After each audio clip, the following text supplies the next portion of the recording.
안녕하세요. 오늘 저희가 좀 깊게 들여다볼 기업은 SK바이오팜입니다. 이 회사가 자체 개발한 신약을 가지고 중추신경계 질환 치료제 시장을 공략하고 있잖아요. 네, 맞습니다. 특히 그 핵심 제품이 바로 뇌전증 치료제 엑스코풀인데요. 이게 후보 물질 발굴부터 시작해서 미국 FDA 허가까지 전 과정을 SK바이오팜이 혼자 다 해냈다는 거. 이게 정말 큰 의미가 있죠. 정말요? 전 과정을요? 네. 지금 회사에서는 확실한 캐시카우 역할을 하고 있습니다. 엑스코풀이 그 약이 구체적으로 어떤 건가요? 성인 뇌전증 환자 치료제라고 들었는데요. 네, 맞아요. 성인 뇌전증 환자 중에서 부분 발작 증상을 치료하는 데 쓰입니다. 2019년 11월에 미국 FDA 승인을 받았고요. 그래서 2020년 5월에 미국 시장에 딱 출시가 됐죠. 그리고 21년에는 유럽에서도 허가를 받았습니다. 언토절이라는 이름으로요. 미국이랑 유럽 둘 다 허가를 받았군요. 판매 방식이 좀 다르다고요. 네. 그게 중요한 포인트인데요. 가장 큰 시장인 미국은 SK바이오팜이 직접 판매를 하고요. 유럽이나 중국, 일본 같은 다른 주요 지역은 기술 수출 형태로 파트너사를 통해서 진출했어요. 직접 판매라. 미국 시장에 공을 많이 들였네요. 그렇죠. 아무래도 수익성 면에서는 직접 판매가 유리하니까요. 그럼 이 엑스코프리의 경쟁력은 어느 정도인가요? 다른 약들도 있을 텐데요. 뇌전증 치료제에서 중요하게 보는 지표 중에 완전 발작 소실률이라는 게 있거든요. 이게 말 그대로 발작 증상을 완전히 억제하는 비율인데 엑스코프리의 경쟁 약물들에 비해서 이게 좀 우수하다 이런 평가를 받고 있어요. 발작을 완전히 멈추게 하는 비율이 높다. 그게 중요하겠네요. 네. 그리고 또 하나는 지금 시장에서 매출 1위인 브리비액트라는 약이 있는데 이게 2026년부터 특허가 만료돼요. 반면에 엑스코프리는 2030년 이후까지 특허권이 유지되거든요. 그러니까 앞으로 경쟁에서 상당히 유리한 위치에 있는 거죠. 특허 기간이 더 길군요. 네, 그렇죠. 이게 사실상 유일한 주요 신약이라고 볼 수 있어요, 장기적으로는.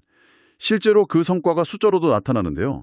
25년 3분기 기준으로 보면 미국 매출이 회사 전체 매출의 거의 90%를 차지합니다. 90%요? 와, 정말 미국에서의 성공이 절대적이네요. 네, 그렇습니다. 그럼 이 엑스코프리를 다른 종류의 발작이나 다른 환자군에게도 적용하려는 시도가 있나요? 적응증 확대 같은 거요? 네, 당연히 진행 중입니다. 현재 성인 부분 발작 외에도요. 1차성 전신 강직 간대 발작, 줄여서 PGTC라고 하는데 이게 뇌전증 발작 중에 좀 심각한 형태거든요. 여기에 대한 임상 3상에서도 긍정적인 결과가 나왔어요. 오, 좋은 소식이네요. 네, 그래서 이 결과를 오는 12월에 미국 뇌전증학회에서 발표할 예정인데 여기서 반응이 좋으면 이제 적응증 확대 승인에 대한 기대감이 커지겠죠.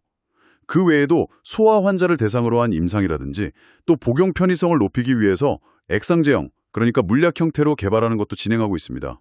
알겠습니다. 엑스코프리 얘기는 이 정도 하고 혹시 다른 주요 제품도 있나요? 네, 수노시라고 있습니다. 솔리암페톨이라는 성분인데요.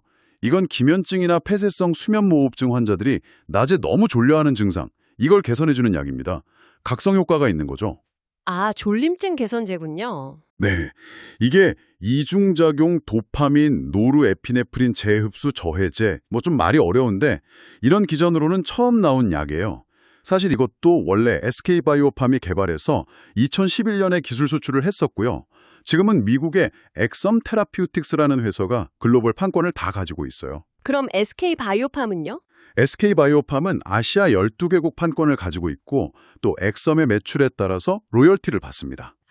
로열티 수익이 발생하는군요. 네, 그리고 이 파트너사인 엑섬이 수노시를 가지고 성인 ADHD 치료제로도 대벌하려고 하거든요. 주의력 결핍 과잉 행동장애요. 최근 임상 3상에서 꽤 괜찮은 결과가 나왔다고 해서 이것도 좀 긍정적인 부분이죠. 폭식장애나 우울장애 쪽으로도 가능성을 보고 있고요. 그렇군요. 그럼 이 뇌전증 치료제 시장 자체의 규모는 앞으로 어떻게 전망되나요? 2030년쯤에는 전 세계적으로 약 12억 달러, 우리 돈으로 환산하면 한 17조 원 정도 규모로 커질 것으로 보고 있습니다. 17조 원이요. 상당히 큰 시장이네요. 네, 크죠. 참고로 SK바이오팜의 25년 매출 전망치가 약 7천억 원 수준이니까 시장 성장 잠재력은 충분하다고 볼 수 있겠습니다. 엑스코플이라는 확실한 제품이 있지만 여기에만 머무르지 않고 새로운 분야로도 계속 나아가려는 것 같은데요. 맞습니다. 특히 항암 분야로 진출하려는 의지가 강해요. 두 가지 새로운 기술 영역에 집중하고 있는데 하나는 방사성 의약품, RPT라고 하고요. 다른 하나는 표적 단백질 분해, TPD 기술입니다. 아, RPT랑 TPD요. 좀 생소한데요? 네, RPT는 방사성 동위원소를 이용해서 암세포만 골라서 공격하는 방식이고요. TPD는 기존 약으로는 좀 공략하기 어려웠던 단백질을 아예 분해시켜버리는 기술이에요. 이런 신기술을 확보하려고 미국의 프로테오반트라는 회사를 인수해서 지금의 SK 라이프사이언스 랩스로 만들었고 또 다른 후보 물질도 도입했죠. 지금 RPT 후보 물질 중에 SKL551이라는 게 있는데 이거 임상 일상 시험 계획 신청을 준비 중입니다. 항암 외에 다른 신사업 움직임도 있나요? 네, 외부 기술 도입에도 적극적인데요. 미국 바이오텍인 인테론하고는 자폐 스펙트럼 장애 치료제 후보 물질을 공동 개발하기로 계약했고요. 또 중남미 제약사 유로파마와는 캐나다의 멘티스케어라는 합작법인을 만들어서 뇌전증 환자 관리 플랫폼이나 웨어러블 기기 기반의 디지털 치료 솔루션 개발도 시작했습니다. 디지털 치료 솔루션까지요? 영역이 넓네요. 네. 그리고 아까 말씀드린 미국 직판망 있잖아요. 이건 활용해서 엑스코프리 말고 두 번째 제품, 이른바 세컨드 프로덕트 도입도 연내에 진행할 계획이라고 합니다. 그렇군요. 그럼 최근 실적은 좀 어떤가요? 이런 노력들이 숫자로 나타나고 있습니까? 네, 25년 3분기 실적이 아주 좋게 나왔습니다.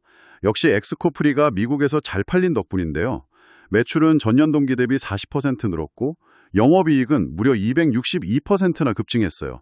시장 예상치보다 훨씬 잘 나온 거죠. 262% 증가요? 대단하네요. 그렇죠. 미국 내에서 엑스코프리 처방 건수가 전년 대비 11% 이상, 직전 분기에 대비해서는 52%나 늘었거든요. 게다가 미국은 직접 판매를 하니까 수익성도 좋고요. 또 일본 파트너사인 오노약품이 신약 허가 신청을 하면서 발생한 마일스톤 수익 약 70억 원도 이번 분기 실적에 반영했습니다. 그런데 4분기에는 좀 변동성이 있을 수도 있다고요? 네, 그런 우려가 좀 있습니다. 아까 말씀드린 그 세컨드 프로덕트 도입 있잖아요. 이게 본격화되면 아무래도 초기에 컨설팅 비용이나 법률 검토 비용, 계약 관련 비용들이 좀 집중적으로 발생할 수 있거든요. 그리고 조인트 벤처 관련 용역 매출이 이번 분기엔 좀 빠진 것도 일시적인 둔화 요인이 될 수도 있고요. 재무 상태는 어떤가요? 재무적으로는 안정적인 편입니다. 25년 2분기 기준으로 보면 부채 비율이 전기 말에 80%가 넘었는데 55% 수준으로 꽤 개선됐어요. 그 외에 최근에 주목할 만한 다른 이슈들은 없었습니까? 몇 가지 있는데요. 최근에 동아에스티를 통해서 엑스코프리, 그러니까 세노바메이트 성분의 국내 품목 허가를 받았습니다. 이제 국내에서도 처방이 가능해지는 거죠. 그리고 정부에서 추진하는 인공지능, AI 신약 개발 관련 국책과제에도 참여 기관으로 선정됐고요. 아, AI 신약 개발이요? 네. 또 한 가지는 아무래도 미국 매출 비중이 워낙 높다 보니까 올해 초에 미국 쪽에서 의약품 관세 얘기가 나왔을 때 주가에 좀 부담이 됐었거든요. 네, 그런 우려가 있었죠. 그런데 SK 바이오팜이 이 부분에 대해서 미국 내의 위탁 생산, CMO 생산 기반을 미리 확보하면서 선제적으로 대응을 좀 했습니다. 리스크 관리를 한 거죠. 그렇군요. 미리 대비를 했네요. 그럼 종합적으로 봤을 때 투자 관점에서 SK바이오팜의 매력 포인트와 또 주의해야 할 리스크는 뭘로 정리할 수 있을까요? 네, 먼저 투자 포인트는 역시 명확합니다. 엑스코프리가 미국 시장에서 정말 빠르게 성장하고 있다는 점, 그리고 이게 수익성이 상당히 높다는 점이죠. 또 아까 말씀드린 대로 적응증이나 재형 확대 가능성도 있고요. 만약 미국 직판망을 활용한 그 두 번째 제품이 성공적으로 시장에 안착한다면 추가적인 성장도 충분히 기대해 볼 수 있습니다. 반면에 리스크 요인도 분명히 있는데요. 가장 큰 건 역시 엑스코프리에 대한 절대적인 매출 의존도입니다. 지금 90% 이상이니까 만약에 미국 시장 상황이 변화하거나 경쟁이 심해지거나 혹은 예상치 못한 부작용 같은 게 발견된다면 회사 전체 실적에 큰 타격을 줄 수밖에 없겠죠. 그렇죠. 너무 한쪽에 치우쳐 있으면 위험할 수 있겠네요. 네. 그리고 신약 개발이라는 것 자체가 본질적으로 불확실성이 크다는 점, 또 아직은 엑스코프리 외에 다른 제품들의 비중이 좀 미미하다는 점도 고려해야 할 부분입니다. 네, 정리하자면 엑스코플이라는 강력한 성장 엔진을 가지고 빠르게 크고 있지만 동시에 사업을 좀 더 다양하게 만들어야 하는 숙제도 안고 있는 상황이군요. 정확합니다. 앞으로도 엑스코프리가 계속 잘 성장해주는 게 중요하고요.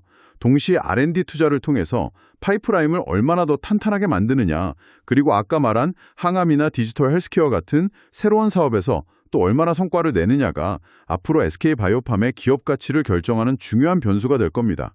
특히 단기적으로는 그 세컨드 프로덕트의 성공 여부가 아마 가장 주목해서 봐야 할 부분이 아닐까 싶네요.